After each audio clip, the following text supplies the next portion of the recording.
Something I haven't shared on my channel yet is that I play the flute in my band at school. And this is kind of like a story time about touring Europe. So my sophomore year, I got chosen by my band director to go with Northern Ambassadors of Music and just tour around Europe and play concerts. So I agreed to go, and I asked my grandma to go with me. So I went, and I was just with some of my best friends and my grandma, and overall there was about 400 people that went. Northern Ambassadors of Music is a bunch of high school students from Montana and North Dakota that are chosen, and we all go together and play these concerts as a band of the band was about 200 people, and then there was a choir with about 200 people. And so first we had to go to Fargo, North Dakota, and my grandma and I left Kalispell on 4th of July, and we had about a 2-hour flight to Minneapolis, and we just kind of stayed there for a bit. And we don't know how airports work, so we looked at the arrival gates instead of the departure gates and ended up almost late for our flight, but we made it. So we finally got to Fargo, and I was staying in the North Dakota State University dorm rooms, which were tiny. I'd never stayed in a dorm room before. Well, my grandma was living it up in a hotel, like across the street. So we got up, ate breakfast, practiced, ate lunch, practiced, ate dinner, practiced, went to bed, repeat for about 4 days. And on the last day, we had a big farewell concert. There was about 1,000 people in the audience. I'd never played in front of that many people. It was amazing. My grandma told me that she hadn't cried like that since I was born. She cried, I cried, and then we hopped on a bus at midnight, drove a 4-hour ride to Minneapolis. We got on a plane, went to Detroit, Michigan, and had about a 6-hour layover. And then we got on a plane and flew to London. And everyone was like super jealous because my grandma's really awesome and upgraded us to comfort seating. So we got like extra foot room. It just wasn't as cramped. Yeah, it was really nice because it was an 8-hour flight to London. We got there. They did not allow us to like be on America time. We were immediately switched to the time in London, so we weren't allowed to sleep until nighttime. So we had a full day before we could go to bed. None of us had slept in an actual bed for probably over 24 hours. When we were there, the royal family was there. We did not get to see them, sadly, but we did get to see the changing of the guards, which was really cool. The King and Queen of Spain were also there, so a lot of roads were blocked off. It took a really long time to get anywhere. I took my first taxi. We saw the Les Miserables show, the play. And does anyone else notice? I didn't notice until I was editing my last video that like every time I talk, I go, and it's so annoying. So I'm gonna try to stop doing that. We went to Casuarina Park, I think that's how you say it, I'm not really sure, and had a concert, and everyone's stuff was like flying everywhere and stands were flying over because all of our concerts were outside and it was so windy. So, I mean, it was a good concert, but it was just really crazy. On day 9, we went to Paris, France. We went to Paris, France.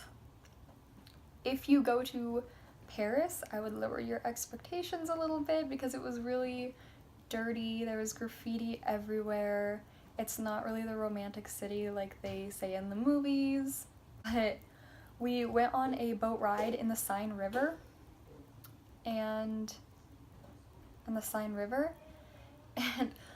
being naked is more common there because I don't really know why, but it's okay to just walk around naked there, pretty much. And we were on this boat ride, and we go by this like beach, and there was this big naked guy tanning, and my grandma stands up and points, and she like lets out this like squeal and laughs, and she's like, he's naked. It was so funny. We were there on Bastille Day. That is Paris's Independence Day, and Trump was there, so there was tons of roads blocked off there too, which was really difficult. I went to the Louvre, saw the Mona Lisa. I will put a picture for it here.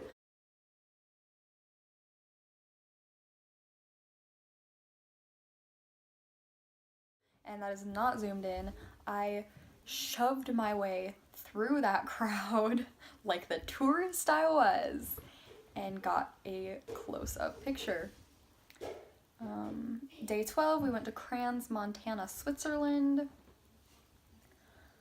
There was a cute little welcoming committee, these like 3 little old ladies. We rode a bus to Montreux, visited the Chiron Castle, went back to the village and had a concert in front of about 600 people, which is like the whole village. My grandma and I got really lost on our way back to the motel. And so these 2 guys gave us a ride. And it was kind of like, it was a little sketchy when they started talking in a different language. I think it was either French or German. I don't remember. But I kept just thinking that, oh my gosh, like we're gonna get kidnapped. This is just like that movie where the girl, I think she goes to Europe and gets kidnapped. I don't know the name of the movie. It could just be, maybe I'm just dumb and it's Kidnapped? I don't know. If you know what movie I'm talking about, please comment the movie title because this is gonna drive me insane. But it was fine. We lived, obviously. Dang it. We rode a bus to Zermatt and got on a train that was at like an 80-degree angle the whole entire way to get up to the Matterhorn, like where you could see the Matterhorn. Not even exaggerating, it was like this. Like the floors, it was scary just getting on because you were like on a staircase, like to get onto the train. And the floors in the train were like level, so that you were going up and you were level, like you weren't, flailing, but it was so scary. It was really beautiful though. We finally got back to the village, and since that was our last day there was a big party where there was yodeling and dancing. It was a lot of fun. They taught us the polka. Day 15, we went to Seefeld, Austria, and we got to see where there was 3 guys practicing for the Olympics because they had the Olympics there. So they were going down the ski jump. And my grandma was taking pictures of them. She was like, they're so cute. They were very handsome. But I'm loyal and had my very handsome bae back home. In the smallest country in the world, which is, I think it's pronounced Liechtenstein. Not a lot going on there. There was a huge downpour when we got back, so our concert was canceled because you can't play instruments in the rain, and some of the hotel rooms had flooded. Luckily ours didn't, but it was not great. Day 18 we ended our journey in Rotenburg, Germany. But on the way there we went to the Dachau concentration camp, And I really like history, so I'd mentally prepared myself for this. And I was doing really good until we walked through the gas chambers. And I'm hoping you know what gas chambers are. And I got really claustrophobic. I started hyperventilating. I thought I was gonna throw up. And I just completely started to panic. I felt like I couldn't breathe. I had to go out and just kind of sit. And it was just a really difficult time for me. I get a little uncomfortable talking about it now just because that feeling was so intense for me. Like, I'd never felt that before. It was really odd. Yeah, we had a huge concert at the end, and we rode the bus to Frankfurt, Germany, and flew a 10-hour flight to Georgia. Got off there, had another 6-hour layover, got on a plane, flew back to Minneapolis. Some of the students were getting on a bus in Minneapolis and riding 4 hours back to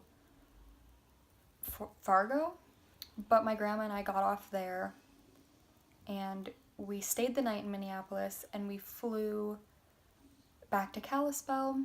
And the way that she likes to put seats on planes is, so there was 3 seats, and we were sitting on the outside ones because she assumed that nobody would really want to sit in the middle, so we were hopefully going to get this extra space, and we were wrong, and somebody did sit in the middle, and he did not smell very good, not to be judgmental or anything, but it smelled like he had an onion and fish sandwich for lunch or something. And so yeah, and he just kept kind of glaring at me, he was just really annoyed with me, and I'm pretty sure it's because I was sitting in my seat, wiggling, because I was just so excited to go home and, see my family again. I'd never been away from home for that long before. It was very new to me. So we finally, after about 3 hours, we ended up back in Kalispell, and it took so long because we had to go around Great Falls because of, a thunderstorm, and so we finally landed. And my mom and my little sister Michaela and my boyfriend Robert were all there waiting for us. And we went to IHOP, and I spent the rest of the day feeling like I was gonna puke. Because when you go to a foreign country where they don't allow all of these processed foods and chemicals, your body gets adjusted to that very quickly. Sorry, my camera just got super screwed up, but I just want to finish my video. So, stay positive. You're beautiful. I love you. Bye.